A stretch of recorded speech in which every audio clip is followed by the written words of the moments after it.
হজ ব্যবস্থাপনা নিয়ে এক ধরনের সংকট তৈরি হয়েছে। বেশিরভাগ হজযাত্রী এখনো পর্যন্ত নিবন্ধন শেষ করতে পারেননি এবং যেটি বলা হচ্ছে সৌদি আরবে বাড়ি ভাড়া নিয়ে মন্ত্রণালয় এবং হাব মুখোমুখি অবস্থানে আছে।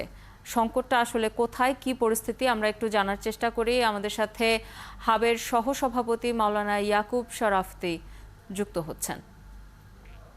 স্বাগত জানাচ্ছি আপনাকে একাত্তর সকালে। শুভ সকাল। আসলে সংকটটা কোথায়? এই যে সৌদি আরবে বাড়ি ভাড়া নিয়ে একটা সংকট তৈরি হয়েছে, মন্ত্রণালয় এবং হাব একটা মুখোমুখি অবস্থানে আছে বলা হচ্ছে, বিষয়টা কি আসলে? আসলে ম্যাডাম, আমি এই মক্কা মুকাররমায় সৌদি আরবের সময় বাংলাদেশের সঙ্গে 3 ঘন্টা ব্যবধান। এখন মর্নিং পর্যবেক্ষক এই আমি সুন্দর প্রশ্ন করছেন। মূলত আমাদের হজের কার্যক্রমগুলো একটার সঙ্গে একটা ধারাবাহিক আছে। প্রথমত বেসরকারি ব্যবস্থা না হয়, সরকারি ব্যবস্থা না হয়। সৌদি আরবে বাড়ি ভাড়া, হোটেল বা বাড়ি ভাড়া করতে হয়। সার্ভিস সার্ভিস হোল্ডারদের সঙ্গে, যারা এখানে সৌদি আরবের ব্যবস্থাপনায় সার্ভিসে, তাদের সঙ্গে কন্ট্যাক্ট করতে হয়, অনলাইনে সমস্ত পেমেন্ট করতে হয়। সৌদি আরব হজ ব্যবস্থাপনার 2টা পর্ব, একটা হলো বাংলাদেশের পর্ব, আরটা হলো সৌদি আরব পর্ব। সৌদি আরব খরচ গুলো সিদ্ধান্ত করে বাংলাদেশ সরকার বিমান ভাড়া নির্ণয় করে খরচগুলো তারা নির্ধারণ করে। সৌদির খরচগুলো সৌদি সরকারের সিদ্ধান্ত অনুযায়ী বাংলাদেশ থেকে এই বছর, অন্যান্য বছর এজেন্সিগুলো সরাসরি সৌদি আরবে তাদের এজেন্সি, অপারেটিং এজেন্সি একজনের অ্যাকাউন্টে, ব্যাংকের মাধ্যমে টাকা পেমেন্ট করতে। এই বছর সৌদি সরকার যে নতুন সিদ্ধান্তের কারণে বাংলাদেশ থেকে কর্মবিষয় মন্ত্রণালয়ের নির্দিষ্ট অ্যাকাউন্টে এজেন্সিগণ, অপারেটিং এজেন্সি, হজ এজেন্সিগুলো হাব মেম্বারগণ টাকা জমা দেয়।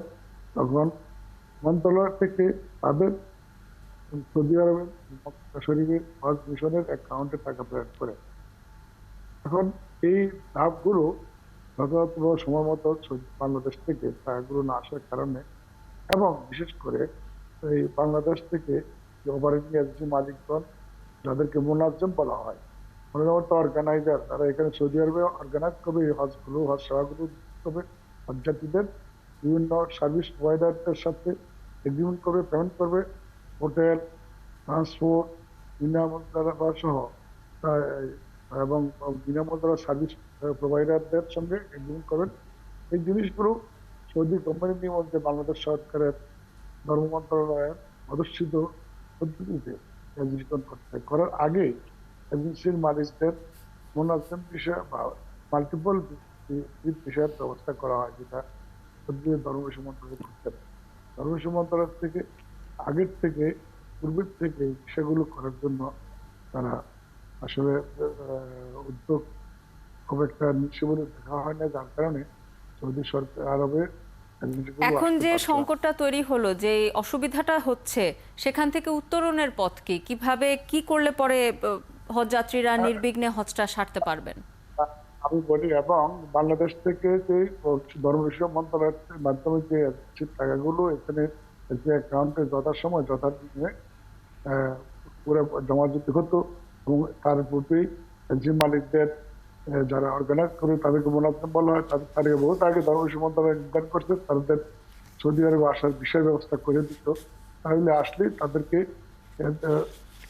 মনে করেন, এবং বিমানের ফ্লাইট শিডিউল, বিমানের টিকিটগুলো, এবং আপনি যখন বাংলাদেশ থেকে সিঙ্গাপুর যদি কেউ যায়, প্রথমে টিকিট নেয়, টিকিট অনুযায়ী সিঙ্গাপুরে hotel check in check out এটা নির্ধারণ করে কিন্তু ভাড়া করা হয়।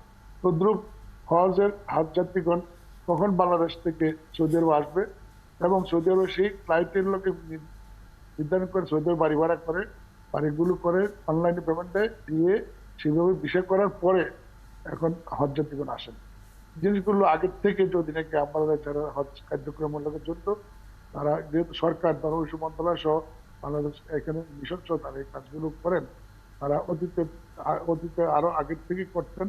অবশ্য হজের কাজে বহুত আগের থেকে শুরু করছে, কিন্তু এই জিনিসগুলো আমার মনে হয় যথাযথভাবে যথাসময়ে না করার কারণে এই সংকট তৈরি হচ্ছে।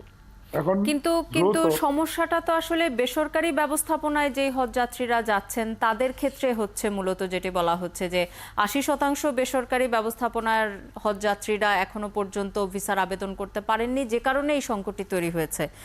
এই বেসরকারি ব্যবস্থাপনায় কেন সমস্যাটা হচ্ছে?